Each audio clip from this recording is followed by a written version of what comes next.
কিছু খাবার আছে ছোটদের পাশাপাশি বড়রা অনেক পছন্দ করে, কিন্তু বাচ্চাদের সামনে তা বলতে পারি না, অথবা কিনে আনলো বাচ্চাদেরকেই দিই, আমরা খেতে চাই না, কিন্তু মন তো ছোট বড় বুঝবে না। আসসালামু আলাইকুম, লাইফ অফ পুনম থেকে আজ আমি তৈরি করে দেখাবো ছোট বড় সবার অনেক পছন্দের ফিশ বল। এখানে আমি 3 টুকরা পাঙ্গাস মাছের পিস নিয়েছি। এই টুকরাগুলোর সাথে লেবু আর লবণ দিয়ে সিদ্ধ করে নিব। লেবু দিয়ে সিদ্ধ করলে এর গন্ধ লাগে না, অনেকে পাঙ্গাস মাছ খেতে চায় না, তাদেরকে যদি এই ফিশ বলটা দেওয়া হয় তারা বুঝবেই না এটা কি মাছের তৈরি না মাংসের তৈরি।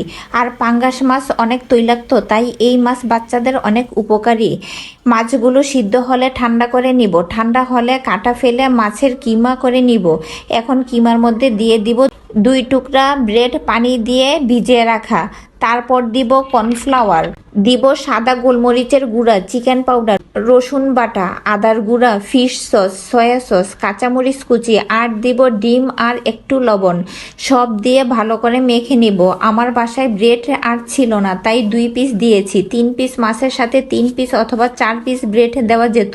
ফিশ সস অনেক লবণ থাকে, তাই পরিমাণে অল্প দিতে হবে। আর কারো বাসায় না থাকলে দেওয়ার দরকার নেই। অনেকে জানতে চায় চিকেন পাউডারটা কি। আমরা অনেক খাবারে টেস্টিং সল্ট ব্যবহার করি যা স্বাদ বাড়ায়, কিন্তু এই টেস্টিং সল্ট স্বাস্থ্যের জন্য ভালো না, বিশেষ করে বাচ্চাদের না খাওয়ানোই ভালো। আর এই টেস্টিং সল্টের বিকল্প হিসেবেই এই চিকেন পাউডার। চিকেন পাউডারেরও খাবারের স্বাদ বাড়ায়। আর বাসায় কর্নফ্লাওয়ার না থাকলে একটু ময়দা দিয়ে দিব। বাচ্চাদের এই 3 পিস মাছ খাওয়াতে কত চেষ্টা করতে হতো, অথচ এভাবে বানিয়ে দিলে বাচ্চারা তো খাবেই, পাশাপাশি বড়রাও পছন্দ করে খাবে। আর বাচ্চারা চিকেন বল অনেক পছন্দ করে। চিকেন বল তো চাইলেই আর প্রতিদিন বানানো সম্ভব না, আর বেশি চিকেন বাচ্চাদের খাওয়ানো ঠিক না। আর এভাবে মাছ দিয়ে বানিয়ে দিলে অনেক খুশি হয়ে খাবে। এই তো আমি 2 হাতে তেল দিয়ে সবগুলো ফিশ বলগুলো বানিয়ে নিয়েছি। দেখতে কত সুন্দর হয়েছে, আর খেতেও দেখার চেয়ে আরও বেশি স্বাদ লাগে। এখন প্যানে তেল দিয়ে লাল লাল করে ভেজে নিব। মাছগুলো সিদ্ধ করা, তাই বাছতে বেশি সময় লাগে না। চারপাশ ঘুরিয়ে ঘুরিয়ে ভেজে নিব মিডিয়াম আঁচে। কি যে সুন্দর গ্রান, না বাজলে না খেলে কেউ বুঝবেই না।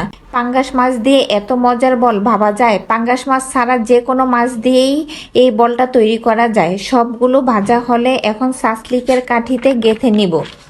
3 পিস মাছ দিয়ে কি সুন্দর কতগুলো বল তৈরি হয়ে গেল। এমন করে সাজিয়ে বাচ্চাদের সামনে অথবা বিকেলের নাস্তায় বড়দের সামনে দিলে সবাই অনেক পছন্দ করে খাবে।